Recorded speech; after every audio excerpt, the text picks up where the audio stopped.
नमस्कार, श्री स्वामी समर्थ. आजचं वातावरण मध्येच ऊन, मध्येच सावली असं काहीच होतं. वातावरणात मळभट हवा होती आणि कामाचा खूप कंटाळा आला होता. स्वयंपाक करायचा पण कंटाळा आला होता. घरात होते ब्रेड. मग विचार करला की आज झटकीपट मिसळ करूया, पण कडधान्य तर नव्हती. तर मग काय करणार, तरी पण आपली मिसळ होणार. चला तर मग बघूया कशी ते. बारीक चिरलेला टोमॅटो घेतला आहे, कांदा घेतला आहे, त्याच्यानंतर आपले हे जगभरातले मसाले घेतलेत. हळद, तिखट, गरम मसाला. याच्या व्यतिरिक्त तुमच्याकडे अजून मसाले असतील तेही ॲड करा. तेल गरम झालं की त्याच्यामध्ये लसूण आणि कढीपत्ता व्यवस्थित तडतडेपर्यंत परतून घ्यायचा. ते व्यवस्थित परतलं की मग त्याच्यामध्ये बारीक चिरलेला कांदा, टोमॅटो जे काही आहे, बटाटा हवा असेल तर बटाटासुद्धा घालू शकता, बारीक चिरून घाला पण.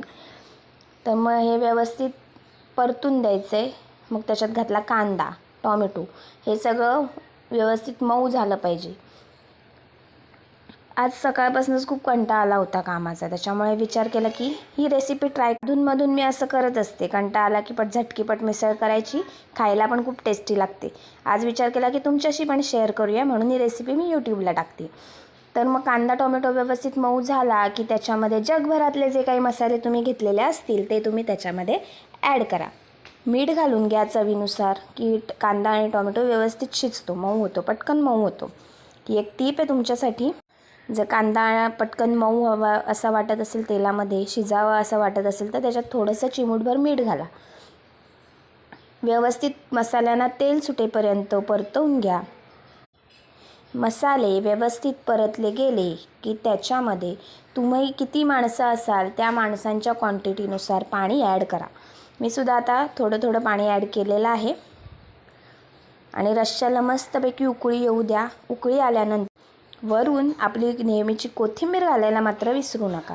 कोथिंबीरशिवाय कुठल्याही भाजीला टेस्ट नाही, म्हणून शेवट का होईना कोथिंबीरीनेच करा. कुठल्याही भाजीत, कुठल्याही वरणामध्ये, कुठल्याही रस्सा करताना, मग ती भाजी व्हेज असो किंवा नॉनव्हेज असो, कोथिंबीरशिवाय भाजीला पूर्णत्व येत नाही. त्याच्यामुळे कोथिंबीर ही नक्की अवश्य जरूर घाला. रश्श्याला मस्तपैकी उकळी आलेली आहे. इकडे आपण एकीकडे ताट तयार करूया. तुम्हाला मी दाखवते कशा पद्धतीने खायचं.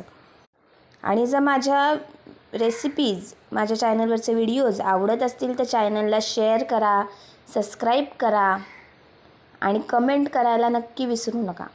आता इकडे ब्रेड घेतला आहे, इकडे फरसाण घेतलेला आहे, कांदा लिंबू घेऊन ठेवला आहे आणि हे डिशमध्ये फरसाण किंवा शेव तुमच्याकडे जे काही असेल त्याच्यावर हा मस्तपैकी रस्सा घालून घ्यायचा आहे, कांदा घालायचा आहे, लिंबू घालायचं आहे आणि ब्रेडबरोबर सर्व करा. धन्यवाद.